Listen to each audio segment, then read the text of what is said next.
प्रथम ऋषभ जिन धर्म करी, सन्मति चरम जिनीश। विघ्न हरन मंगल करन, भवतम दुरित दिनेश। वाणी जिन मुख ते खिरी, परिगणाधिप कान। अक्षर पदमय विस्तरी, करहि सकल कल्याण। गुरु गणधर गुणधर सकल, प्रचुर परम्पर और। व्रत तप धर तनु नगन तर, वंदो वृष शिरमौर।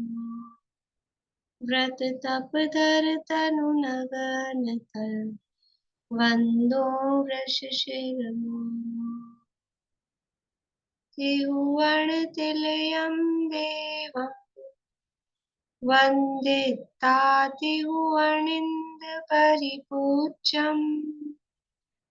वोच्चम् अणुपेहाओ, भव्य जनानंद जननीयो।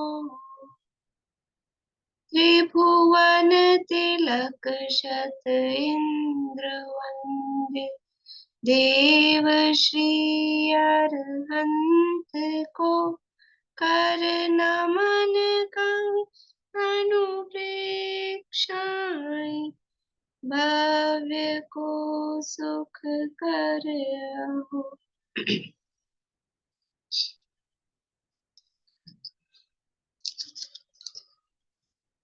कार्तिकेय अनुप्रेक्षा नामक ये ग्रंथ है, कार्तिकेय स्वामी द्वारा रचित। इसके अंतर्गत अंतिम धर्मानुप्रेक्षा की चर्चा अपनी चल रही है। 11 अनुप्रेक्षाओं की चर्चा हो गई है। नाम बोलेंगे? ललतेश जी, नाम याद किया आपने 12 भावनाओं के? हैं, सुनाएंगे? बोलिए। अध्रुव, अनित्य, अशुचि। अध्रुव अनित्य तो एक ही हो गया। अच्छा जी। अध्रुव, अशरण, संसार, अन्यत्व, पहले एकत्व फिर एकत्व, अन्यत्व, अशुचि, आश्रव, संवर, निर्जरा, आश्रव, संवर, निर्जरा, बोधि दुर्लभ, पहले लोक, पैलोक, फिर बोधि दुर्लभ, फिर धर्म। बढ़िया, अच्छा, बढ़िया। बाकी तो लोग को याद ही है। ठीक है, इस तरह से ये 12 अनुप्रेक्षाएं हैं जो कि वैराग्य की उत्पादक, वैराग्य की जननी है। इसकी चर्चा यहाँ आचार्य देव विस्तार से कर रहे हैं। इसमें धर्मानुप्रेक्षा की चर्चा अपन ने प्रारंभ की थी, और धर्म के मूल जो सर्वज्ञ परमात्मा है, तो सर्वज्ञ परमात्मा का स्वरूप सबसे पहली गाथा जो धर्मानुप्रेक्षा की थी, उसमें सर्वज्ञ परमात्मा का स्वरूप बताया। कौन है सर्वज्ञ? सर्वज्ञ किसे कहते हैं? सर्वज्ञ कौन है? बोलिए सुनीता आंटी। सच्चे देव, जिन्होंने मोह राग द्वेष का नाश किया है। बाल बोध का नहीं बताना है, कार्तिक अनुपेक्षा पढ़ रहे हैं, और बाल बोध के हिसाब से भी ये सही नहीं है सर्वज्ञ की परिभाषा। बोलो प्रीति। जो सभी द्रव्य, उनके सभी गुण और उनकी सभी पर्यायों को एक समय में, तीनों काल की एक समय में एक साथ जानता है, वह सर्व। हाँ, आप वितरागी सर्वज्ञ आप राग द्वेष मोह से रहित बता रहे हो, तो वितरागी की बात है। सर्वज्ञ तो सबको जानता है, वो सर्वज्ञ कहलाएगा ना। यहाँ भी वही कहा था, जो लोकालोक के और त्रिकाल के समस्त द्रव्य गुण पर्यायों को प्रत्यक्ष एक साथ, संयुक्त नहीं, एक साथ जानते हैं, वह सर्वज्ञ देव है, ये यहाँ बताया था। और फिर जो सर्वज्ञ को नहीं मानते, उनकी बात यहाँ की। ऐसे न्यायिक और जो चारवाक मत वाले हैं, मीमांसक, कि सर्वज्ञ को अगर नहीं मानते हो तो क्या बात कही थी? कौन कौन से जो पदार्थ हैं वो नहीं जानने में आएंगे, उनको कौन जानेगा? बोलिए दीपिका जी, याद है कुछ? 3 तरह के पदार्थ बताए थे, हिंट दे रही हूँ आपको। चलिए अर्चना जी बोलिए। पहला था सूक्ष्म पदार्थों को, जैसे पानी में जीव है, आलू में जीव है, इस तरह के। और काल से दूरवर्ती जो राम वगैरह हो गए हैं उनको नहीं जान पाएंगे, और जो क्षेत्र से दूर हैं जैसे मेरू पर्वत वगैरह, उनको ये 3 पदार्थ तो इनके बताए। लिए अलग अलग शब्द दिए थे। हाँ, सूक्ष्म पदार्थ, दूरवर्ती पदार्थ, और तीसरा अंतरित, जो काल से दूर है वो अंतर। अंतरित, जो क्षेत्र से दूर है वो दूर, और जो ज्ञान गम्य नहीं है, दृष्टि गम्य नहीं है, उनको कहा था सूक्ष्म। तो सूक्ष्म, अंतरित और दूरवर्ती इन पदार्थों को कौन जान सकता है? अगर सर्वज्ञ को नहीं मानोगे तो फिर ये ज्ञान भी नहीं रहेगा, ऐसा उनको कहा था। और अब इतना सर्वज्ञ की स्थापना करके, सर्वज्ञ की स्थापना मतलब अपने मन में, स्थापना का मतलब है कहीं ऐसे बिठा नहीं दिया सर्वज्ञ को, हमारे मन में सर्वज्ञ के प्रति श्रद्धा, उसका नाम है सर्वज्ञ की स्थापना। क्योंकि अब ये जो चर्चा की जा रही है, किसकी चर्चा प्रारंभ हो रही है? धर्म की। और धर्म ऐसा दिखता नहीं है, धर्म बाहर में कोई चीज होगी लोग दिख जाए, ऐसा नहीं है। तो जब तक सर्वज्ञ की श्रद्धा नहीं होगी तो उस धर्म के स्वरूप की श्रद्धा नहीं होगी, धर्म पे श्रद्धा नहीं होगी। इसलिए वो धर्म की श्रद्धा के लिए यहाँ सर्वज्ञ का पहले स्वरूप बताया गया। यहाँ फिर ये गाथा अपन ने पढ़ ली थी 304 कि जो धर्म है, धर्म किसे कहते हैं? यहाँ तो सीधे धर्म के भेद बताए हैं, 2 प्रकार का धर्म यहाँ कहा गया। धर्म कहते किसे हैं? धर्म का क्या मतलब है? बोलो पारो। जो जीव को संसारी दुखों से छुड़ा के मोक्ष सुख में पहुंचाता है उसे धर्म कहते जो सांसारिक दुख से निकाल कर उत्तम मोक्ष सुख में पहुंचाए, उसका नाम धर्म है। और उसके ऊपर आधी लाइन और है, धर्मम कर्म निवर्हणम संसार दुखतः सत्वान यो धरती उत्तमे सुखे। जो कर्मों का निर्वहन, कर्मों को दूर करता है, जिसके माध्यम से कर्म दूर होते हैं। यानी धर्म वो है जिससे कर्म बंधते हैं, वो धर्म नहीं है। अगर कर्म बंधते हैं तो वो तो कर्म ही है। कर्म कर्म हितावंधी, कर्म कर्म का हित चाहता है, तो जिससे अगर कर्म बंध रहे हैं तो वो धर्म कैसे हो सकता है? धर्म क्या है?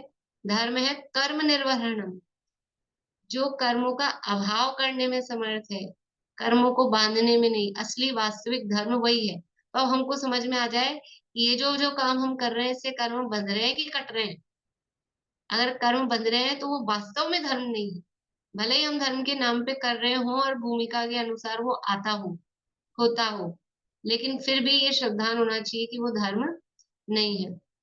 तो धर्म तो वास्तव में जो उत्तम सुख में जीव को धरे। और भी धर्म की परिभाषाएं चलती हैं अन्य अन्य प्रकार से। बोलिए शांति, और कौन सी परिभाषाएं चलती धर्म की? जो जीव को पाप से हटाकर पुण्य में भी करे, वो भी एक परिभाषा है, पुण्य में रखे, वो भी धर्म की श्रेणी में गिनते हैं लौकिक में। अहिंसा परमो धर्म, 10 हम्म। लक्षण रूप धर्म है, रत्नत्रय रूप धर्म है। असली रह रही है, पूर्णिमा आंटी बता रही। वस्तु स्वभाव धम्मो, वस्तु सहावो धम्मो, वस्तु सहावो धम्मो, वस्तु का स्वभाव वो धर्म है। वस्तु का स्वभाव यानी स्वभाव को भी धर्म कहते हैं। और रत्नत्रय धर्म है, अहिंसा धर्म है, 10 लक्षण धर्म है, ये सब भी धर्म कहलाते हैं। तो वो सब धर्म क्यों कहलाते हैं? अहिंसा, रत्नत्रय, 10 लक्षण, इनको धर्म क्यों कहते हैं? क्योंकि ये स्वभाव है। तो असली धर्म क्या है? स्वभाव, उसका नाम धर्म है। तो स्वभाव को धर्म कहते हैं। और बाहर में पर्याय में प्रकटता की अपेक्षा से कहें तो जो दुख से निकालकर सुख में धर रहा है वो धर्म है। जो धरे वह धर्म, एक तो ये व्युत्पत्ति, और दूसरा जिसे धारण किया जाए वो धर्म। जिसे धारण किया जाए, व्युत्पत्ति से अर्थ निकाले गए ऐसे, तो धारण, धर्म को धारण किया जाता है, उसका नाम वो धर्म है। तो रत्नत्रय धारण करना, अहिंसा को धारण करना, ऐसा ये धर्म है। अब 2 सूक्तियां और आपने पढ़ी होंगी, देखी होंगी, महावीर जयंती के जुलूस में बैनर बने रहते हैं। एक तो दंसण मूलो धम्मो, सुना है सबने, देखा भी होगा आंखों से, बड़े बड़े मोटे अक्षरों में लिखा रहता है। और एक चारित्रम खलु धम्मो। तो दंसण मूलो धम्मो, ये तो गाथाएं हैं, गाथाओं का एक एक पाद, मतलब 4 लाइन 4 पाद की गाथा होती ना, 2 लाइन और हाफ हाफ उसका, तो एक हाफ पद है उसका। कुंकुंदाचार्य की गाथाएं हैं। तो दंसण मूलो धम्मो, सम्यक दर्शन धर्म का मूल है। सम्यक दर्शन के बिना धर्म का प्रारंभ होता ही नहीं है। धर्म का प्रारंभ कौन से भाव से होता है? 5 भावों में से धर्म का प्रारंभ कौन से भाव से होता है? बोलिए विनीता आंटी। हाँ जी, स्वभाव हाँ, को छोड़ा जाए तो उपसम भाव से। औपशमिक भाव। हम्म, औपशमिक सम्यक सबसे पहले वो होता है ना, तो धर्म का प्रारंभ औपशमिक भाव से होता है, यानी सम्यक दर्शन से। तो सम्यक दर्शन है वो धर्म का मूल है। और चारित्रम खलु धम्मो, देखो मूल है, मूल मतलब है जड़। जड़ दिखती है क्या? जड़ दिखती नहीं है, नींव दिखती नहीं है। लेकिन अगर मकान बन रहा है या वृक्ष उत्पन्न हो रहा है तो स्टार्ट कहाँ से हो रहा है? वो ऊपर से नहीं स्टार्ट होता है मकान, सबसे पहले दूसरी मंजिल बन जाए, पहले छत बना लो फिर नीचे जाओ। ऐसा होता है कि नीचे से, नींव से ऊपर चढ़ा जाता है। तो ये सम्यक दर्शन है, ये नींव है। इसके बिना, और चारित्र क्या है? चारित्रम खलु धम्मो, चारित्र वास्तव में धर्म, मतलब चारित्र दिखाई देने वाला धर्म है, नींव दिखती नहीं है। ऊपर का जो एलिवेशन है, जो बाहर मकान है, वो दिखता है, लेकिन वो खड़ा कब हो पा रहा है? जितनी नींव मजबूत होगी तो वो आपका ऊपर की सुंदरता वो स्थायी रह सकेगी नहीं। ऊपर ताश के पत्तों के जैसा महल बना लिया तो क्या मतलब, वो ढह जाते हैं। जैसे आजकल के बनते हैं ना गवर्नमेंट की कोई फ्लाईओवर वगैरह, ब्रिज, तो ऊपर ऊपर बना देते हैं और माल ऐसा लगा देते हैं, बीच में पैसा खा जाते हैं, फिर क्या होता है थोड़े दिन में, और सुंदर बना देते हैं उसको अच्छा डेकोरेट करके, और फिर वो ढह जाता है। तो ये सम्यक दर्शन तो धर्म की नींव है, यानी सम्यक दर्शन वास्तव में धर्म है, धर्म का प्रारंभ उससे होता है, वो नींव है, लेकिन वो दिखता नहीं है, दिखने वाला नहीं है। और इसलिए कहा बाद में चारित्रम खलु धम्मो, क्योंकि चारित्र है वो ऊपर दिखाई देता है, और धर्म की जो पूर्णता होने वाली है, जो मुक्ति की प्राप्ति है, वो उस चारित्र की पूर्णता के साथ होगी। बोलिए आंटी। ऐसा ऐसा भी कहते हैं कि सम्यक दर्शन है बीज और चारित्र रूपी वृक्ष उस पर फलता है। वृक्ष, बिल्कुल, बीज भी कहते हैं उसको, ये अपने इसमें आया ही था ना, वृद्धि श्लोक था ना अपना, सम्यक दर्शन अधिकार में, बीज वृद्धि फलोदया न संत सती सम्यक वे बीजा भावे तरोरेव, तो वहां उसको बीज कहा था।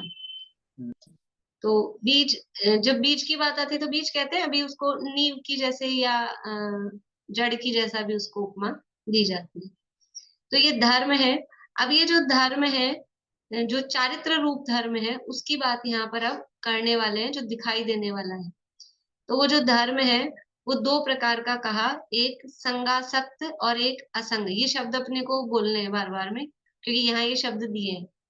अपन ने वो तो बोले ही हैं, गृहस्थ का और मुनि का और देश चारित्र और सकल चारित्र, देश व्रत और सकल व्रत। पर यहाँ जो शब्द दिए हैं, संगासत्ताण, संग असत्ताण, तो संग, संगासक्त और एक असंगाण। तो एक संगासक्त यानी जो संग में आसक्त, यानी परिग्रह में आसक्त, यानी गृहस्थ है, उसका धर्म।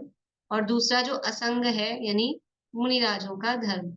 ऐसे 2 प्रकार के धर्म कहे गए हैं, गृहस्थ का धर्म और मुनिराजों का धर्म। गृहस्थ के धर्म के लिए वर्ड दिया है संगासक्त, और मुनिराजों के धर्म के लिए दिया है असंग। तो यहाँ कौन सी अभी चर्चा करने वाले हैं? तो पहले गृहस्थ धर्म के कितने भेद बता रहे हैं? 12, पढ़मो 12 भेयो। 304 गाथा से बोल रही हूँ मैं, अपन ये गाथा पढ़ चुके हैं, इसलिए गाथा नहीं पढ़ी है मैंने, रिवीजन देख रहे हैं, काफी दिन हो गए इसको। तो जो पहला है संगासक यानी गृहस्थ वाला धर्म, उसके 12 भेद हैं। 12 भेद कौन से हैं? कि 12 व्रत के अति 4 पन पन्न लगावे, तो 12 व्रत है, वो 12 भेद है। कि वो 12 भेद नहीं है, यहाँ देखिए जो कर रहे हैं भेद, वो देखते हैं किस तरह से कर रहे हैं। और जो मुनिराज का धर्म है वो 10 भेद रूप यहाँ पर बताया गया है। तो पहले गृहस्थ धर्म के 12 भेदों के नाम 2 गाथाओं में कह रहे हैं, 305 और 306 नंबर की गाथा है। पेज नंबर 135 है। पढ़ना प्रीति पीछे।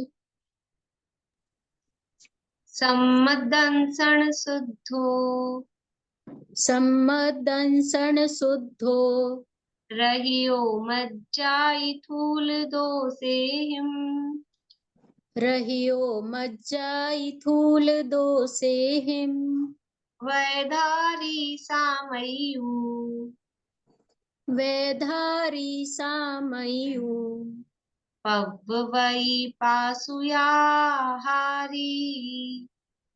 पव्वै पासुयाहारी राई भोयण विरओ राई भोयण विरओ कज्जाणु मोय विरदो। नहीं वो रह गया मेहुण। अच्छा एक, हाँ फिर से बोलते हैं, राई भोयण विरओ राई भोयण विरओ मेहुण सारंभ संग चतोय मेहुण सारंभ संग चतोय कज्जाणु मोय विरदो कज्जाणु मोय विरदो उद्दिठाहार विरदोय उद्दिठाहार विरदोय सम्मदंसण शुद्धो रहियो मज्जाई थूल दोषेहिम वैधारी सामयु पव्वै पासुयाहारी। सम्मदंसण शुद्धो रहियो मज्जाई थूल दोषेहिम वैधारी सामयु पव्वै पासुयाहारी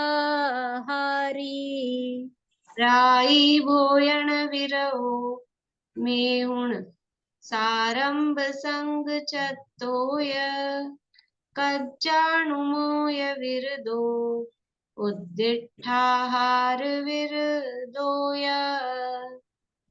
राई भोयण विरओ मेहुण सारंभ संग चतोय कज्जाणु मोय विरदो उद्दिठाहार विरदोय। देखिए क्या कह रहे हैं, सम्मत दंसण शुद्धो, 12 भेद गिना रहे हैं। 12 कौन कौन से हैं? तो पहला कह रहे हैं शुद्धो यानी शुद्ध, सम्मत दंसण शुद्ध सम्यक दर्शन यानी शुद्ध जो सम्यक दृष्टि है, शुद्ध सम्यक दृष्टि। तो सम्यक दृष्टि अशुद्ध भी होता है क्या? शुद्ध सम्यक दृष्टि कह रहे हैं, अर्थात जो निर्दोष सम्यक दर्शन का पालन करता है। क्योंकि ये चारित्र के भेद बता रहे हैं धर्म के, और पहला गृहस्थ, गृहस्थ के धर्म में भी शुद्ध सम्यक दृष्टि निर्दोष रूप से सम्यक दर्शन का पालन करता है, ऐसा शुद्ध सम्यक दृष्टि। फिर है रहियो यानी रहित है, मज्जा इथूल मज्जाई थूल दोषे, मज्जाई यानी मध्य आदि, थूल यानी स्थूल, दोषे ही यानी दोषों से, तो मध्य आदि स्थूल दोषों से रहित। ये दूसरा कह रहे हैं, पहला शुद्ध सम्यक दृष्टि, फिर दूसरा मध्य आदि स्थूल दोषों से रहित। मध्य आदि स्थूल दोषों से रहित अर्थात जो मध्य आदि का, तो मध्य मास मधु और उदम्बर फल इत्यादि, रात्रि भोजन और नित्य देव दर्शन, अनछने जल का त्याग, ये सब वो स्थूल जो दोष है, स्थूल शब्द दे दिया स्थूल दोष ही, मतलब मोटे मोटे दोषों से जो रहित है, बारीकी में नहीं लेकिन स्थूल रूप से जो इन दोषों से रहित है सामान्य रूप से, वो दूसरे नंबर पे दिया। वयधारी तीसरे नंबर पे दे रहे हैं व्रतधारी। कौन से व्रतधारी?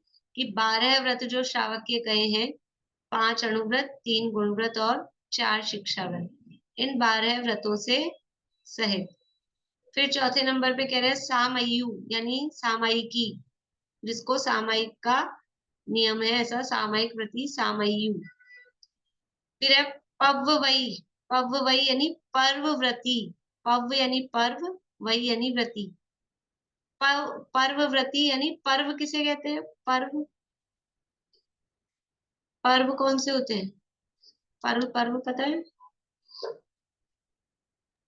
भाभी 10 लक्षण जी वगैरह जो पर्व 10 आते हैं। लक्षण वगैरह, ठीक है, बोले ललतेज जी। चतुर्दशी और अष्टमी। अष्टमी और चतुर्दशी ये पर्व जी। हैं। एक महीने में 4 पर्व हमेशा आते हैं।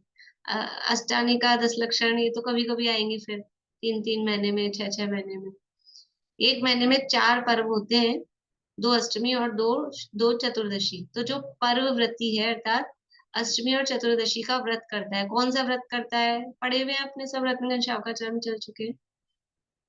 उपवास करता है, प्रोषदोपवास। ठीक है, तो ये किसकी बात आ गई है? पर्वव्रती यानी प्रोषदोपवासी जो है। कुछ कुछ ख्याल आ रहा है क्या चल रहा है ये जो नाम बता रहे हैं? फिर है आगे, अभी मैं नहीं बता रही हूँ, पहले पूरे पढ़ लें तो जिनको ख्याल आता जाएगा अच्छी बात है। पासुयाहारी यानी प्रासुक आहार करने वाला।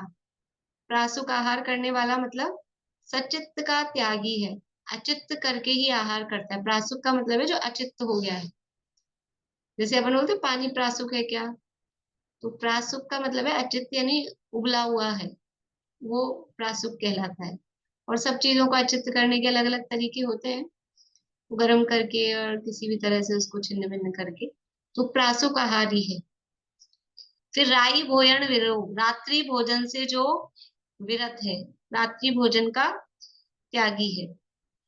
फिर मेहुण यानी मैथुन, सारंभ, सारंभ यानी आरंभ, आरंभ आरंभ का, और संग चत्तो, मेहुण स आरंभ संग चत्तो यह। और ये विरोह शब्द है ना, ये सबके साथ लगाना है। राई भोजन विरोह, रात्रि भोजन से विरत है। फिर मेहुण विरोह, मेहुण विरोह यानी मैथुन का त्यागी, मैथुन का त्यागी यानी स्व स्त्री का भी अब उसने त्याग कर दिया है।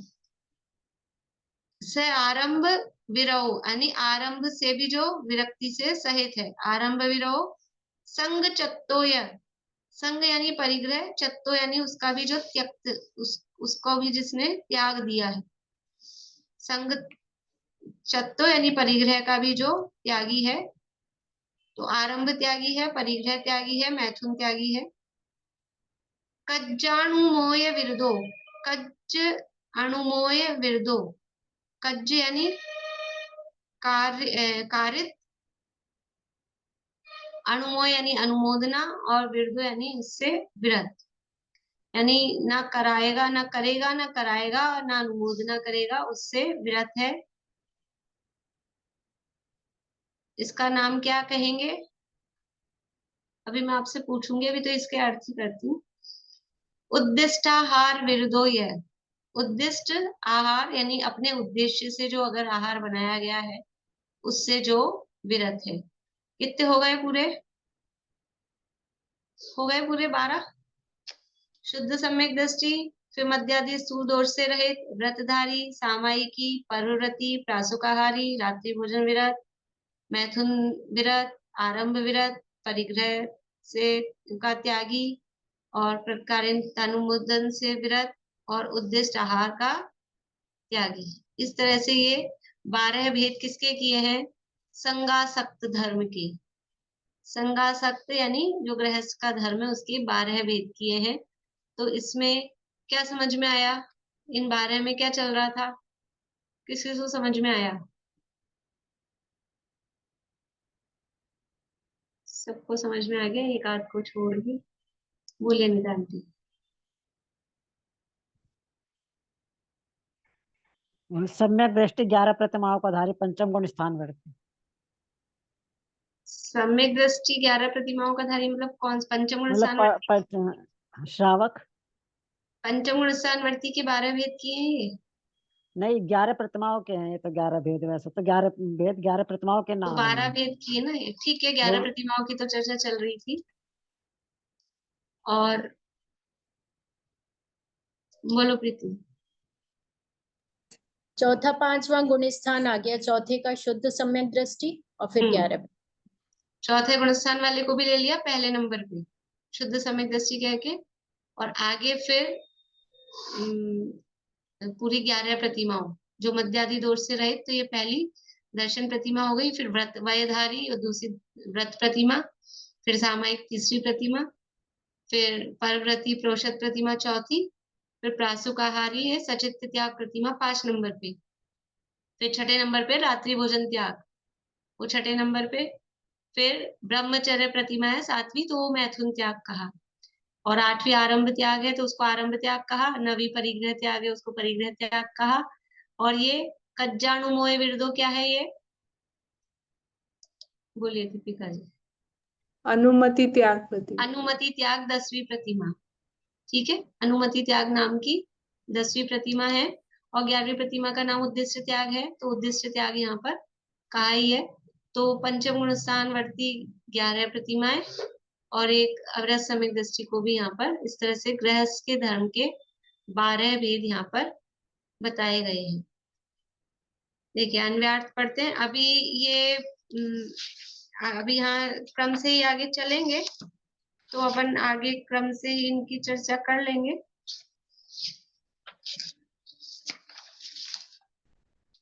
जब व्रतों की और जो जो चर्चा आएगी तो अपन क्रम से ही कर लेंगे, अभी तो यहाँ नाम बताए हैं। देखिए अन्वयार्थ, शुद्ध सम्यक दृष्टि, मध्य आदि स्थूल दोषों से रहित दर्शन प्रतिमा का धारी, व्रतधारी में 5 अनुव्रत, 3 गुणव्रत, 4 शिक्षाव्रत, इन 12 व्रतों सहित ये व्रतधारी, व्रत प्रतिमा में ये 12 व्रत का धारी होता है, जो चर्चा पूरे रत्नगंज शावकाचार्य में बाद में दी है, मतलब 5 अनुव्रत, 3 गुणव्रत और 4 शिक्षाव्रत।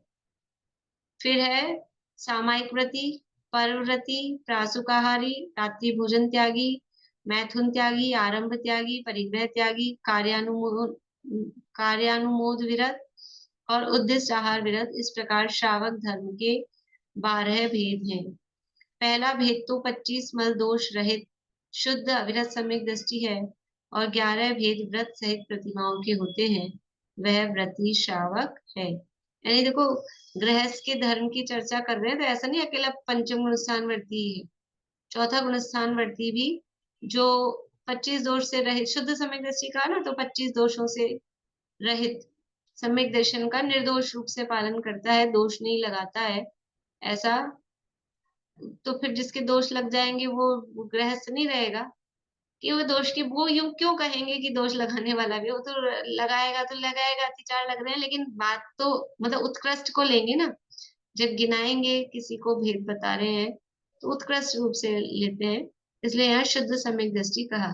25 दोष कौन से हैं?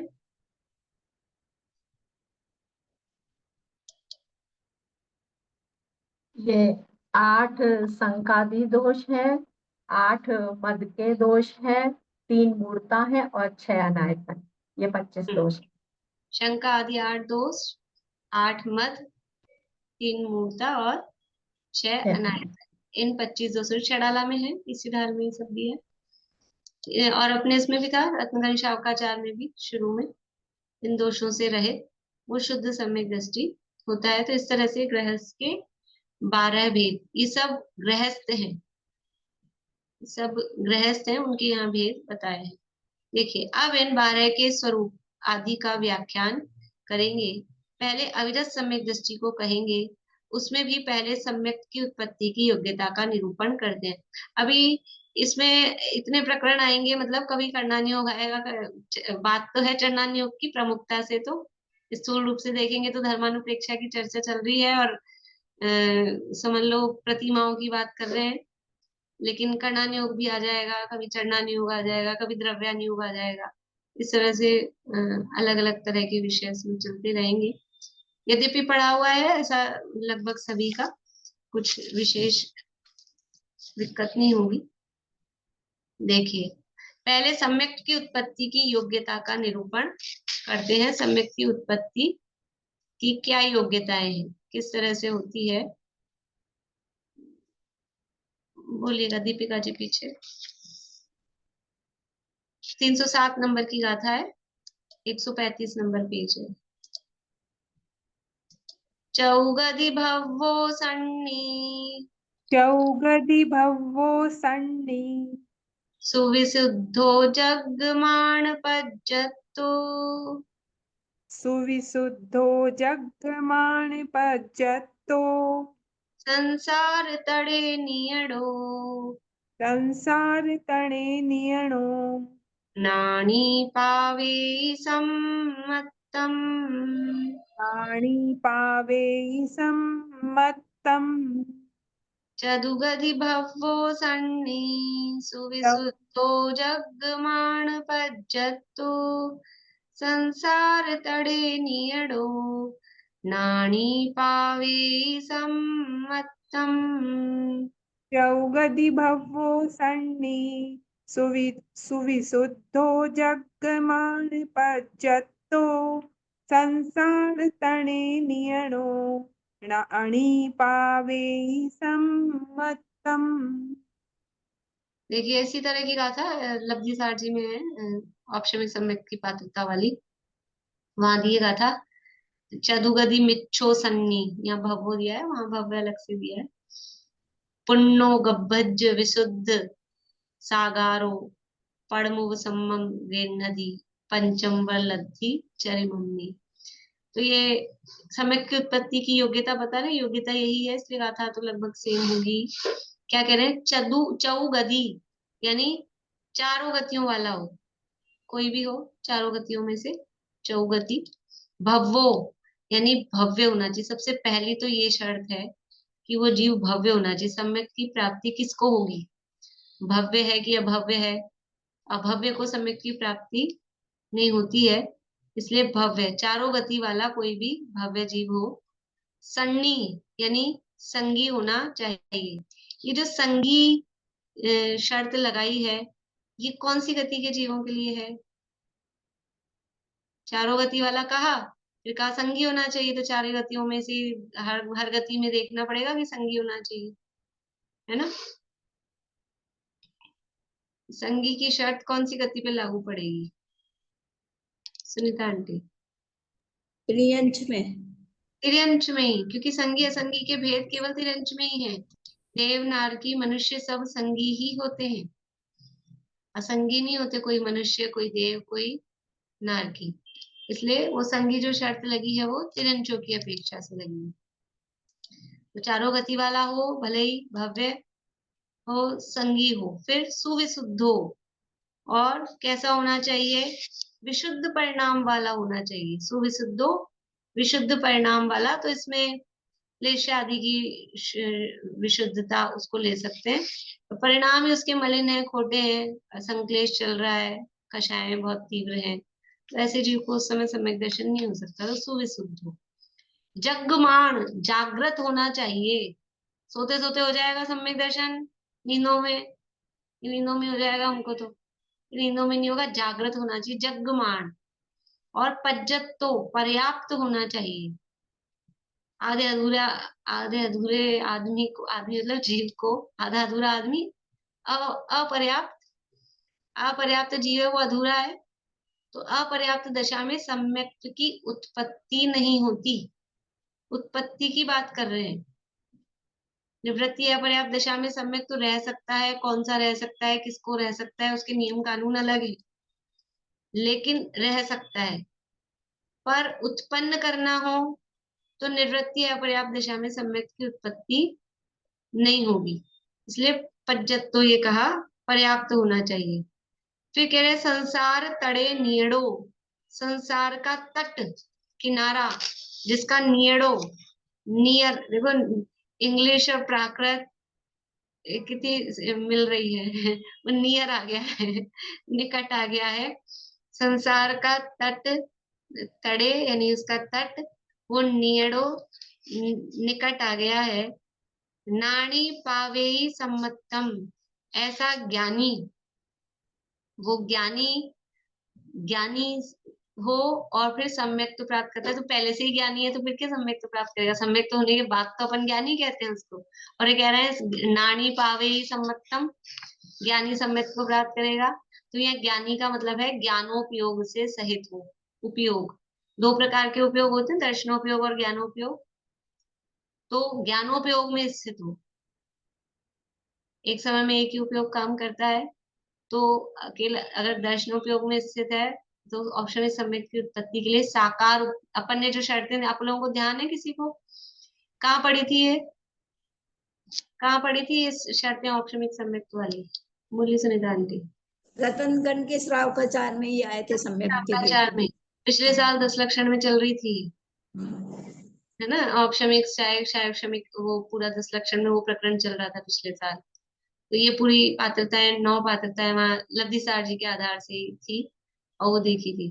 तो वहां अपन ने एक पात्रता देखी थी, साकार ज्ञानोपयोगी होना चाहिए, उसी को यहाँ ज्ञानी कहा है। साकार उपयोग, साकार उपयोग तो अब एकदम से समझ में आ गया ना, ज्ञानोपयोग भी इतना नहीं क्लिक कर रहा था।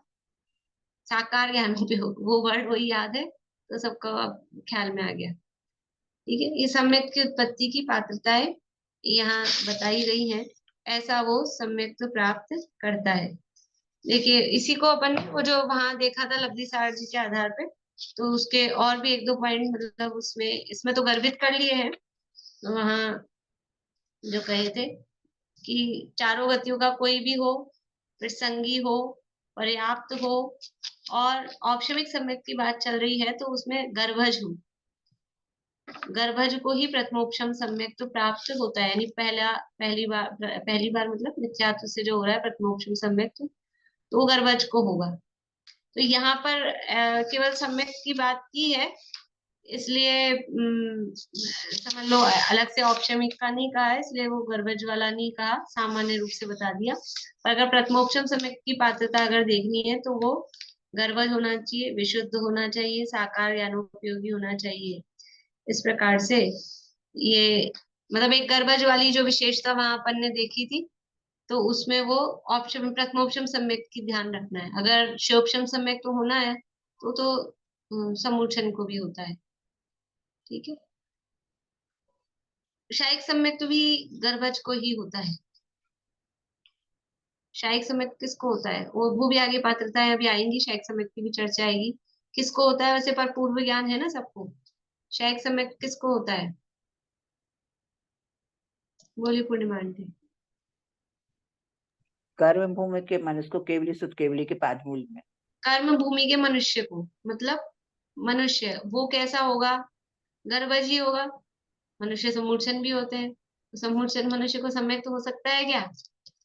वो तो अपर्याप्त है, श्वास के 18वें भाग उसकी आयु है तो उसको हो नहीं सकता है, इसलिए शायिक सम्यक भी गर्भज को ही होगा और प्रथमोपशम सम्यक भी गर्भज को ही होगा।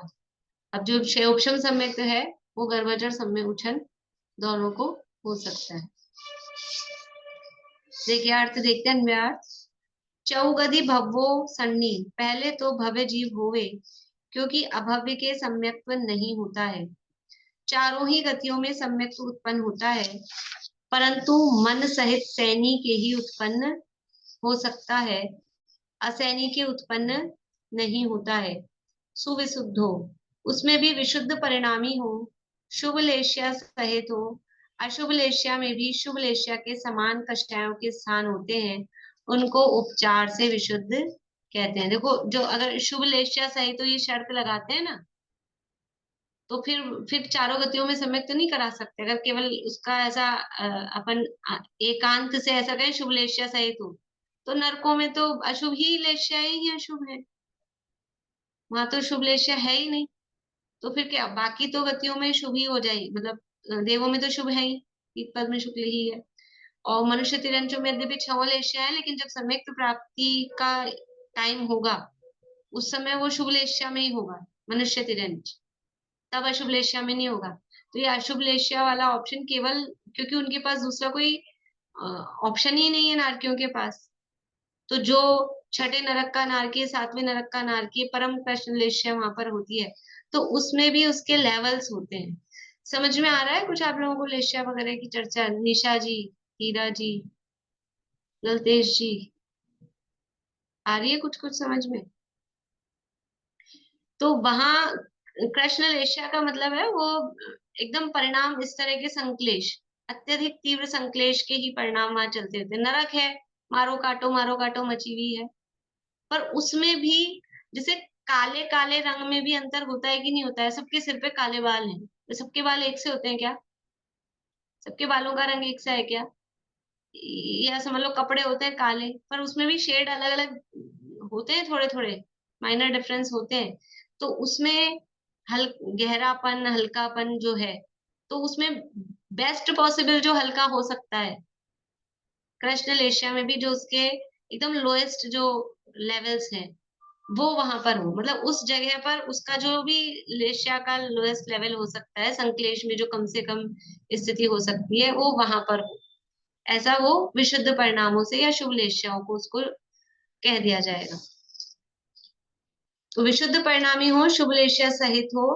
अशुभ लेशिया में भी शुभ लेशिया के समान कषायों के स्थान होते हैं, उनको उपचार से विशुद्ध कहते हैं।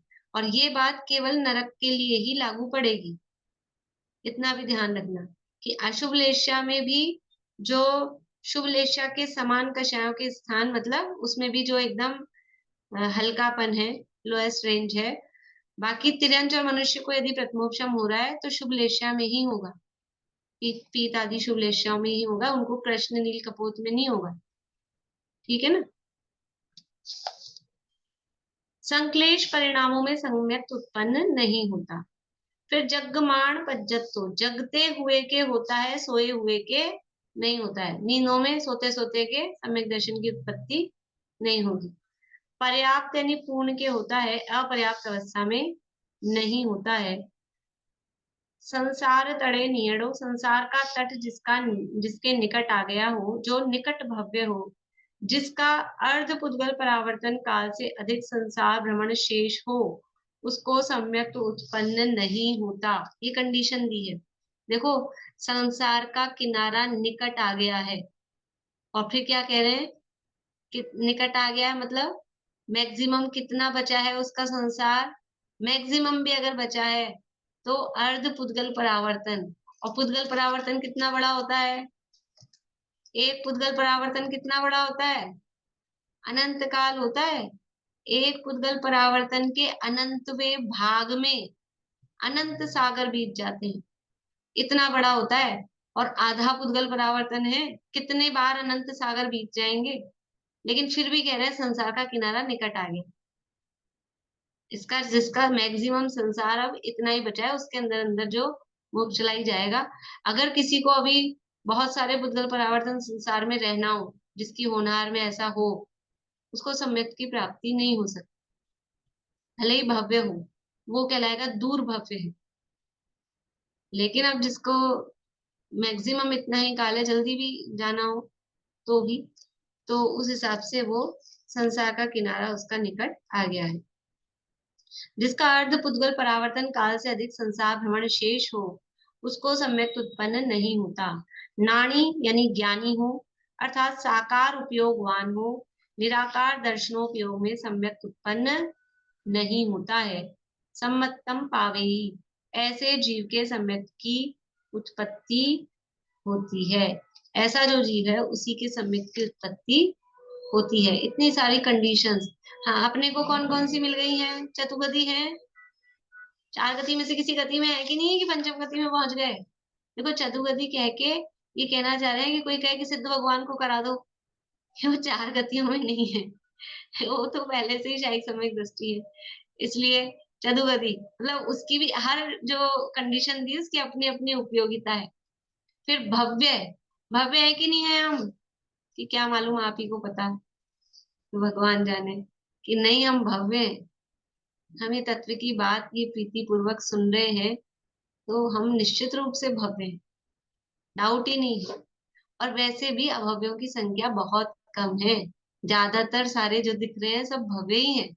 किसी को देख देख के ऐसे नहीं करना कि ये तो अभव्य होगा, ये वाला होगा अभव्य, सब भव्य ही है, ज्यादातर बहुत कम है अभव्य दुनिया में, इसलिए हम भी भव्य हैं। फिर सुविशुद्ध हो, ऐसे मारो काटो और संकलेश परिणाम चल रहे कसाई खाने जैसे किसी के, तो विशुद्ध परिणाम वाले जरासे में तो हमारे आंखों में आंसू आ जाते हैं, जरासी चीज तो देखी नहीं जाती है। तो ऐसा धर्मात्माओं के प्रति हमको संवेग का परिणाम है, विशुद्ध परिणाम वाले हैं। जगमान, अभी तो सभी जग रहे हैं, जो जो दिख रहे हैं वो तो जग ही रहे। वीडियो बंद वालों का पता नहीं, लेट जाते हो, नींद आ जाती हो, ये लोरी लगती है अच्छी बढ़िया, ये ज्यादा वीडियो बंद होने लग गई है आजकल भी। आधे से ज्यादा लोगों की बंद है, तो आप लोग देख लीजिए। अगर फिर वीडियो बंद रखेंगे तो सम्यक तो कि आपके जरा खतरे में पड़ जाएगा, क्योंकि नींद आने के चांसेस अच्छे हैं। ऐसे तो मैं सोने देती नहीं हूँ किसी को जो दिखते रहते हैं उनको। तो जगमान फिर है पज्जतो, पर्याप्त है कि नहीं, कोई अपर्याप्त तो नहीं बैठा है यहाँ पे, सब पर्याप्त है। संसार तड़े नियणो, हम निकट भव में है, संसार का किनारा हमारा निकट आ गया है। मतलब ये हमको विश्वास रखना चाहिए, इसलिए पहले वो सर्वज्ञ की श्रद्धा कराई है ना, क्योंकि हम इसी उसमें रहे, क्या पता हमारा तो भी संसार कितना लंबा है। तो फिर ये हमको ये भाव आ रहे हैं ना, ये भाव आ रहे ये बता रहा है कि हमारा संसार अभी लंबा नहीं है। कि नहीं नहीं, वो जो 11वें गुण स्थान में पहुंच जाते हैं, फिर वो भी गिर जाते हैं, फिर वो भी अर्धपुद्गल परावर्तन घूम लेते हैं। 11वें गुण स्थान पर पहुंचकर और नीचे गिर जाएं, मिथ्यात्व में आ जाएं और अर्धपुद्गल परावर्तन, तो भी अर्धपुद्गल परावर्तन से ज्यादा नहीं घूम सकते, उनका भी निकट ही है। इसलिए हमारा संसार का किनारा निकट आ गया है और ज्ञानोपयोग में स्थित है, ज्ञान शाखा ज्ञानोपयोग में स्थित है। इसलिए अभी के अभी बैठ जाना पारुल, अभी सारी कंडीशंस मिली हुई हैं, ठीक है ना। अब बाद में पता नहीं नींद आ जाए, दर्शनोपयोग हो जाए, संक्लेश हो जाए। इसलिए अभी सर्व निमित्त आय मिले हैं, इसलिए ये हम इसके पात्र हैं। अब ये सम्यक तो 3 प्रकार का है। मैं चलो 2-4 ये गाथा और ले लेते हैं, थोड़ा सा जल्दी पूरा किया करेंगे, फिर बाद में अपने मतलब टाइम थोड़ा कम रहता है, रात हो जाती है जल्दी। पारुल कुछ पूछना है, बोलो। भाभी एक जरा शॉर्ट में बता दीजिए ना, ज्ञानोपयोग और दर्शनोपयोग में क्या मतलब, इस समय क्या कहना चाह रहे हैं? ज्ञानोपयोग और देखो, दर्शनोपयोग तो केवल सत्ता मात्र का अवलोकन करता है, मतलब वो भेद लिए हुए नहीं जानता है। दर्शनोपयोग निराकार कहलाता है ना, वो पदार्थों मतलब ज्ञान से पहले या मतलब दर्शनोपयोग है, वो कुछ भेद नहीं कर सकता है। अभी सम्यक तो प्राप्त करना है, आत्मा का स्वरूप विचार चिंतन मनन करना है, उसका अनुभव करना है। तो वो दर्शनोपयोग तो फील करने का काम या वो विचार करने का काम वो ज्ञान ही करेगा। तो यदि अब ये तो अपने बुद्धिपूर्वक नहीं होता है, समझ लो अपने आप ऑटोमेटिक ही ज्ञानोपयोग दर्शनोपयोग जैसे भी है, लेकिन फिर भी जिस समय जो ज्ञानोपयोग में स्थित है तभी वो सम्यक की प्राप्ति कर सकता है। विचार आदि का काम कैसे करेगा? पदार्थों का भेद, सातत्व का विचार, आत्मा के स्वरूप का विचार, वो सब ज्ञानोपयोग में ही हो पाएगा। इसलिए ज्ञानोपयोग की आवश्यकता यहाँ पर बताई। बोलिए आशांति। मुझे वो बात समझ में नहीं आई कि शयोपम सम्यक समूर्छन के कैसे कैसे बताया आपने, कि वो समझ नहीं आया। अरे समूर्छन होते ना, पंचेंद्रिय महामत्स्य है, समूर्छन है। तो वो हाँ। पहले प्रथमोपशम लेके छूट गया उनका कभी, अच्छा और अब तिरंच में चले गए हैं, तो फिर अच्छा तिरंच में चले गए हैं तो वहां जाके समय प्राप्त कर लेते हैं। ये समूर्छन केवल तिरंच, जैसे अभी कहा संघीय संघी का भेद, वो केवल तिरंचों में है। ऐसे गर्भज और समूर्छन का भेद यद्यपि मनुष्यों में भी है, मनुष्य भी समूर्छन होते हैं, लेकिन अभी सम्यक के प्रकरण में केवल तिरंचों की बात हो सकती है, क्योंकि समूर्छन मनुष्यों को तो सम्यक होता नहीं है। तो वो समूर्छन जो बात कही है वो केवल तिर्यंचों की अपेक्षा, और उसमें भी पंचेंद्रिय तो होना ही चाहिए, इसलिए संगी कह दिया। वरना तो 1 इंद्रिय से 4 इंद्रिय तक भी समूर्छन है, उनको भी सम्यक करा देंगे फिर। तो संगी कह के 1 से 4 इंद्रिय वालों को हटा दिया, असंगी को भी हटा दिया। और मछली है, मेंढक है, ये समूर्छन है, कोई हाँ, तो तोता वो जैसे वगैरह वो पक्षी। मत्स्य है वो समूर्छन है, लेकिन वो हो सकता है शयोपम सम्यक दृष्टि। हाँ, शिवोपशम सम्यक हो सकता है, प्रथमोपशम नहीं हो सकता। प्रथमोपशम उनको पहले नहीं हो लेके सकता, छूट गया है पहले मतलब उसका। लेके छूटा होगा तो ही उनको हो सकेगा। तो मतलब अगर किसी का सम्यक दर्शन पहले लेके छूटा हुआ है तो वो समूर्छन भी बन सकता है पंचेंद्रिय जैसे। बन सकता है। समूर्छन तो पंचेंद्रिय तो बड़ी चीज है, 1 इंद्रिय में निगोद में चला जाता है। अगर सम्यक दर्शन छूट गया तो टूट जाए, भाव नहीं संभाले, इसलिए अपने भावों की संभाल करना बहुत आवश्यक है। कल हमने एक भजन पढ़ा था, वो सिद्धों की श्रेणी में आने वाला जिनका नाम है, तो वो मुनिराजों का स्वरूप है उसमें। तो उसमें उनका उनका समता ही उनका धन है, और वो अपने रत्नत्रय से ही अपना कोष जो भरते रहते हैं और उसी की संभाल में दिन निरंतर लगे हुए हैं। मतलब मुनिराज भी अपने रत्नत्रय की संभाल में निरंतर लगे हुए हैं। हमको समय प्राप्त हो गया और हम सोच रहे हैं कि भाई अब तो फिर वो भी फ्री कर देगा फिर घूमो, तो वो कहीं तक भी पहुंच, सम्यक छोड़ने के बाद तो कहीं तक भी जा सकते हैं, ऐसा है। और एक लब्धि स्थान क्या इसको बोलते हैं, मेरे को समझ में नहीं आया, लब्धि स्थान क्या होता है? लब्धि स्थान अकेला नहीं, संयम लब्धि स्थान है वो। हाँ तो वो क्या होता है? संयम लब्धि स्थान ही नहीं, संयम के जो कर्मों में भी आता है ना, आपने पंच परावर्तन में पढ़ा था अनुभाग, या उसमें कर्मों का लब्धि स्थान असंख्यात होते हैं, वो कौन वो तो उसमें? योग स्थान, स्थिति हाँ, बंधन दिवसाय स्थान, वहाँ लब्धि वर्ड नहीं है, अच्छा। अनुभाग स्थान है, वो संयम लब्धि स्थान ही होते हैं। तो ये संयम के जो स्थान है ना, ये गुण स्थान वाले। गुण स्थान नहीं, संयम के जो भेद हैं, सामायिक स्थापना आदि और देश चारित सकल चारित, इनके आधार पे संयम लब्धि स्थान होता है। बोलिए दीपिका जी। कल आपने कहा था स्वयंभू रमन द्वीप में कर्म भूमि है, तो कर्म भूमि में फिर वहाँ आयु भी 120 साल की ही रहती। हाँ, तो इतना बड़ा मत्स्य है लेकिन उसकी आयु 120 पे ज्यादा नहीं होगी फिर। पांचवा पांचवा रहता है ना उसमें काल। पांचवा काल की बात है। मत्स्य की आयु भी बहुत ज्यादा नहीं होती होगी, और उनकी सबकी अलग अलग आयु मैक्सिमम दी हुई है, वो और मैं देख के बताऊंगी। मतलब पर जो मैक्सिमम आयु है उससे ज्यादा तो होगी नहीं, पंचम काल की जो मैक्सिमम आयु है उससे ज्यादा तो होगी नहीं। जैसे शेर इतना बड़ा दिखता है और उसकी मैक्सिमम आयु 20 साल ही है, तो वो ऐसे बड़े छोटे से तो कोई मतलब नहीं है। उनकी जो लेकिन आयु, उनकी जाति के आधार पर उनकी जो जो मैक्सिमम आयु है, उस आधार पे आयु है। चलिए अभी यहीं पूरा करते हैं, गाथा भी फिर अपन कल ही लेंगे। और आगे आज थोड़ा रिवीजन में टाइम लगा, कल थोड़ा फास्ट ले लेंगे, पढ़े हुए विषय है, बाकी जो जो दिख रहे हैं उनके तो सबके पढ़े हुए विषय हैं, तो फास्ट ले लेंगे। जिनवाणी स्तुति। भाभी देवों और नारकियों को भी तो प्रथमोपसम सम्यक हो जाता है, हाँ होता है ना। तो वो गर्भज थोड़ी होते हैं वो। अरे गर्भ सम्मोचन तो मनुष्य तिरंज की अपेक्षा ही का है ना, वो तो सब उपार्जन वाले ही हैं, तो ये गर्भज और सम्मोचन वाला जो कंडीशन दी है वो मनुष्य तिरंजों की अपेक्षा। ठीक है, पढ़ो प्रीति।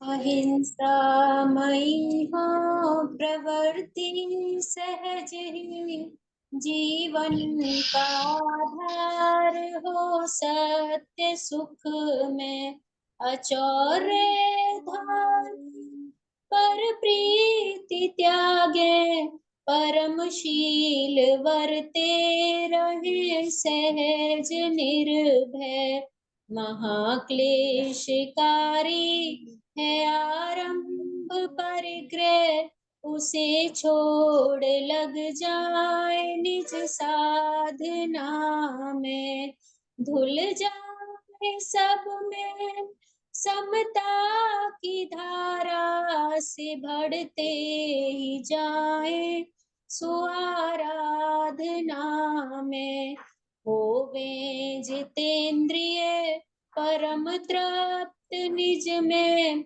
एकाग्रता हो परम मग्नता हो, साक्षात साधन मुक्ति का सुख में, निर्दोष चारित जयवंत वर्ते, सर्वज्ञ शासन जयवंत वर्ते, निर्ग्रंथ शासन जयवंत वर्ते।